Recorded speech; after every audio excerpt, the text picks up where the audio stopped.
Honey, Yes. it was quite refreshing listening to Beatrice say the fight against galamsey is a national fight. And I'm happy she's come to that realization.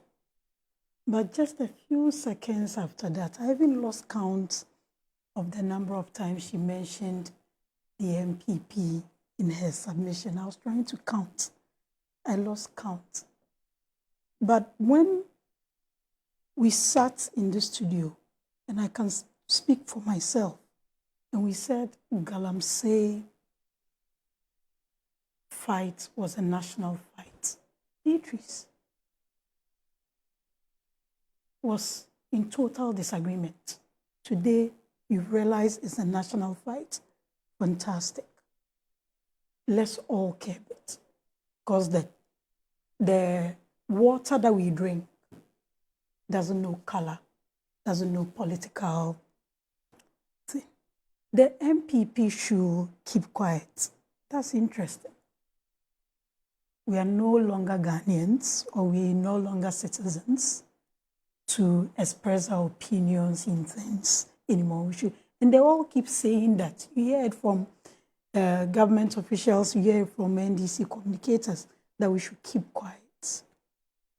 Ghanaians can no longer speak anymore. We can't talk because we are in opposition. That's interesting. They said a lot. And that led them to the promises they made and are now grappling with. One of my key points, anytime this galamsey issue comes up, I mean, this is a case of what we were promised and what is being delivered to us. In their manifesto, they said the next NDC government will wage a ruthless war against illegal mining menace and roll out an aggressive program to reclaim our polluted water bodies, degraded lands, and devastated forest reserves. That was the promise they made to the people of Ghana. Is now Beatrice is talking about stakeholder engagement. It's sad. Even with all that they put out there, those 6 points that they put out there, there's nowhere, in addition to all the things they said on platforms.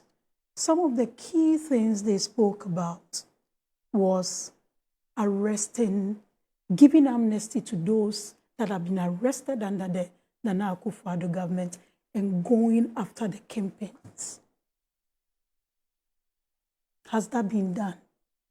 How many financiers have been arrested? You see, populism and settings that they've decided to make their landmark doesn't solve any problem. You made promises, and that is what you are being held to. But suddenly changing the goalpost. So you want to tell us that when you were putting your manifesto together and making promises to Ghana, you didn't take into consideration what the existing situations were? You didn't consult Ghanaians? Who are the stakeholders? The stakeholders are the people of Ghana. The stakeholders are the CEOs that keep speaking about it. But now, if you are coming to tell us that all that you promised, you are now 9 months and counting, going to do stakeholder engagement. There's nothing, they are doing nothing new. Putting security. They have claimed reserves. The same forest that people still keep going back to. No, they've stopped going there. Which forest have they claimed? You see, when they claim the forest... I think if you let me flow like you made a flow, I can make my points and if we you can say go. anything, if you say anything that I have facts to, I'll come in. Let me show you the forest claimed. The same forest that we're told that the police couldn't work on. Those are the forests. Granted, they've said, for the purposes of the arguments we're having, they've said that. But talking about NIMOS, this is not the first time security is being involved in that. The security agencies are in charge of our security, and they are supposed to make us safe. That is what they're supposed to do. But if we are told that the main people in charge of our internal security have been withdrawn because they don't know what they are about, how safe are we?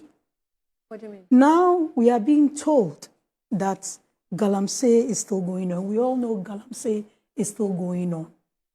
There's a gold board, right?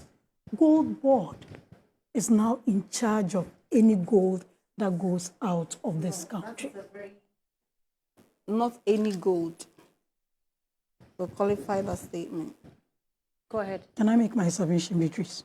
Oh, yes, you can. Why So not? don't interject, please. Make They are factual. in charge Factual. of the pitches and pitches of gold. Illegal mining is still going on in this country, right? The gold from illegal mining, where is it going to? Can they tell us? If they are not buying gold from illegal miners, can they tell us? They've told us they are not buying it, but where are they buying their gold from? And this idea of they are going to put in a tracing, so according to Sami they are Jefi, going to put in a tracing mechanism. According to Sami Jefi, there is 20% of the year after buying there's gold. 20% of the gold they buy from large-scale gold producers or large-scale gold companies. They 20% of what gold board buys.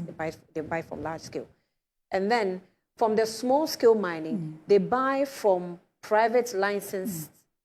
I would say So they small-scale have, miners. they So have, it's not that they go into so they the have mining oversight. and buy. They have oversight over gold pitches and how gold is sold in this country now. Yeah. So the illegal gold that is being mined, where is it going? Have you heard of gold smuggling? Where is it going? Have you heard of smuggling? Then they are doing a disservice to us. No. If you are not Hold on, that. hold on, please. Let's Mr. precision. Yes. Lawuratu, Let me hold finish on. my point. Okay, you finish. And Let me then finish we'll my come in. point. Annie, she spoke about NIMOS. She's speaking about gold board. NIMOS is not new. I mean, it's fundamentally what we've done over the years, right? She spoke about registering excavators. It's not new. I'll send you a link to the Ministry of Lands and Natural Resources website. I don't know whether to call it an article or to call it a release, but it's signed off by the Assistant PRO, Ministry of Lands and Natural Resources. In a paragraph, when it was talking about the community mining and how the communities accepted that initiative, and it was one of its kind involving the people who are actually at the forefront of small-scale mining in that aspect of it. It was another intervention in addition to the livelihood empowerment program